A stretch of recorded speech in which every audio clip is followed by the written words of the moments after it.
Hello everyone, स्वागत है आपका फैंटम गुरुजी चैनल पे।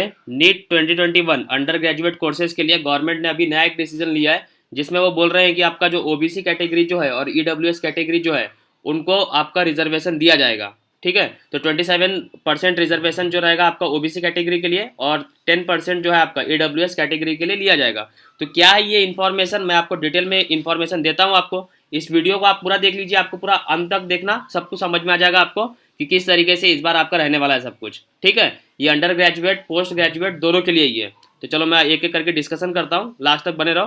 तो देखो, सबसे पहले आपका नरेंद्र मोदी जी ने इसका अनाउंसमेंट किया था कि आपका 27% रिजर्वेशन जो रहेगा वो ओबीसी कैटेगरी के लिए रहेगा और 10% रहेगा इसके लिए, और ये जो रहेगा आपका ऑल इंडिया कोटा स्कीम। तो ये क्या होता है ऑल इंडिया कोटा स्कीम, पहले इसको देख लेते हैं।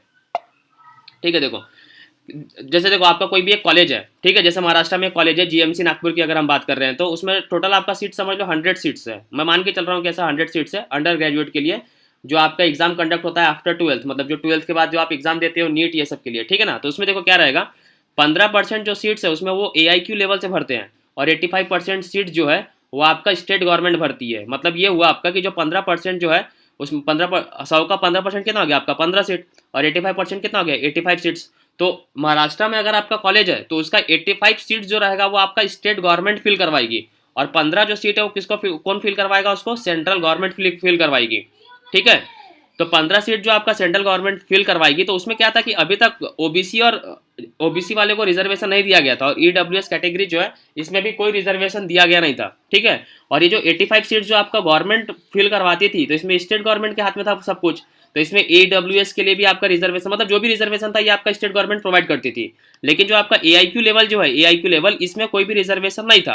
AIQ लेवल का मतलब ये होता है कि जैसे देखो आप ना समझ लो उत्तर प्रदेश के हो, ठीक है, और आपको महाराष्ट्र में अगर आपको एडमिशन चाहिए तो आप AIQ लेवल से भरोगे। ठीक है ना, लेकिन कोई कैंडिडेट अगर आपका महाराष्ट्र का ही है और उसको महाराष्ट्र में एडमिशन चाहिए तो फिर वो आपका 85% सीट्स के थ्रू आएगा। ठीक है ना, तो ये पहले था आपका सब कुछ, तो यहाँ पे आपको रिजर्वेशन नहीं दिया जाता था OBC EWS के लिए। SC ST का था आपका, ये 2007 में से ही उनका लागू था, और 15% सीट जो था वो SC वालों को मिलता था इसमें रिजर्वेशन, ये इसके लिए 15 सीट के लिए। ठीक है, और 7.5% जो था आपका ये ST के लिए था।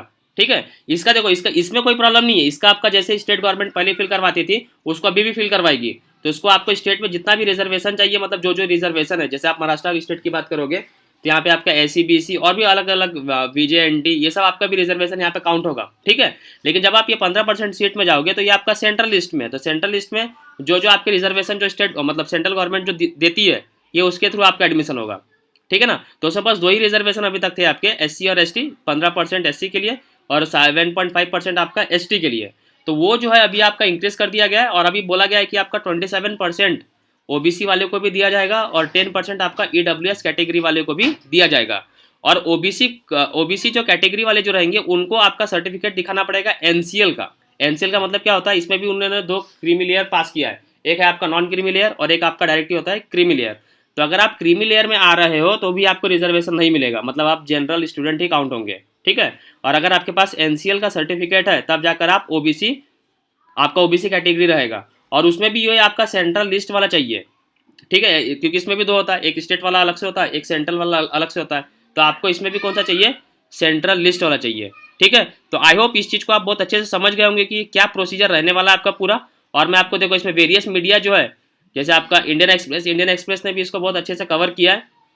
ठीक है, तो मेरे ख्याल से मैंने आपको पूरा डिटेल में आपको इन्फॉर्मेशन प्रोवाइड कर दिया है कि किस तरीके से रहने वाला है आपका अंडर ग्रेजुएट के ऊपर। ठीक है, और इसमें आपके वेरियस कोर्सेज जो है, जैसे आपका MBBS हो गया, BDS हो गया, डिप्लोमा हो गया, अंडर ग्रेजुएट कोर्सेज, और जो आपके पोस्ट ग्रेजुएट जो कोर्सेज है वो भी इसमें एलिजिबल रहेंगे। ठीक है, तो यहाँ पे देखो 50% ऑफ टोटल अवेलेबल UG। ठीक है ना, तो अभी आपका जो 85% UG सीट्स है और 50% जो आपका PG सीट्स है ये इसमें आएंगे। और हेल्थ मिनिस्ट्री का कहना यह है कि इससे आपको प्रोवाइडिंग बेनिफिट टू नियरली आपका 1500 OBC स्टूडेंट को इसमें आपको बेनिफिट्स मिलेगा। 2500 OBC students in post graduation में बेनिफिट मिलेगा, पोस्ट ग्रेजुएशन मतलब आपका PG कोर्सेज। ठीक है, और 550 EWS स्टूडेंट को, और 1000 आपका EWS student in post graduation. ठीक है ना, पोस्ट ग्रेजुएशन में कैसा था आपका 50-50% था, मतलब 50% आपका स्टेट गवर्नमेंट डिसाइड करती थी और 50% आपका सेंट्रल गवर्नमेंट डिसाइड करती थी। इसलिए आपको ये जो सीट्स है ये ज़्यादा दिखेंगे आपको पोस्ट ग्रेजुएशन में, क्योंकि वहाँ पर भी आपको कोई भी रिजर्वेशन नहीं था। ठीक है, AIQ लेवल से अगर आप भरते हो तो। लेकिन इस बार आपका उसमें भी आपको OBC ये सब का रिजर्वेशन देखने को मिलेगा।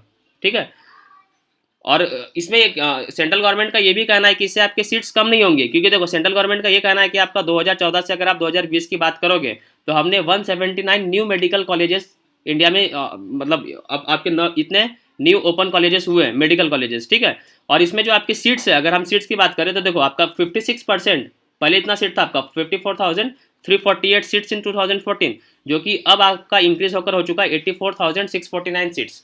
ठीक है, 2020 में। और जो नंबर ऑफ PG सीट्स है उसमें अगर आप देखोगे तो उसमें 80% की बढ़ोतरी दिख रही है। 30,000 पहले सीट थे, अभी जाकर आपके 2020 में आपका 54,275 सीट्स हो चुकी है। ठीक है, तो गवर्नमेंट का ये कहना है कि अगर आप मतलब ये सब कैटेगरी जब हम दे रहे हैं, रिजर्वेशन दे रहे हैं, तो इससे आपका कोई मतलब सीट्स कम नहीं होंगे, क्योंकि आपको सीधा तौर से दिख रहा है कि आपका जनरल का जो सीट है वो आपका कम हो जाएगा। जनरल का जो सीट है वो कम हो जाएगा, क्योंकि अगर आपका रिजर्वेशन दे देंगे, क्योंकि पहले रिजर्वेशन कुछ भी नहीं था उसमें, OBC जनरल सब एक ही में जाते थे। ठीक है, लेकिन जब आप जनरल OBC और EWS वाले को रिजर्वेशन दे दोगे तो जो जनरल कैटेगरी है उनकी सीट्स कम हो जाएगी। तो गवर्नमेंट का ये कहना है कि उसमें भी सीट कम नहीं होगी, क्योंकि हमने नंबर ऑफ सीट्स को इंक्रीज कर दिया है, तो उसमें भी आपको एक फेयर मतलब कंपटीशन आपको ज़्यादा नहीं रहेगा उसमें भी। ठीक है, तो ये था पूरा जो सेंट्रल गवर्नमेंट ने पूरा डिसाइड किया है। आई होप आपको बहुत अच्छे तरह से समझ में आ गया होगा। अभी भी कोई डाउट होगा तो आप कमेंट सेक्शन में कमेंट करिएगा, मैं आपको और उसको क्लियरिफाई कर दूंगा। ठीक है, तो मिलते हैं नेक्स्ट वीडियो में।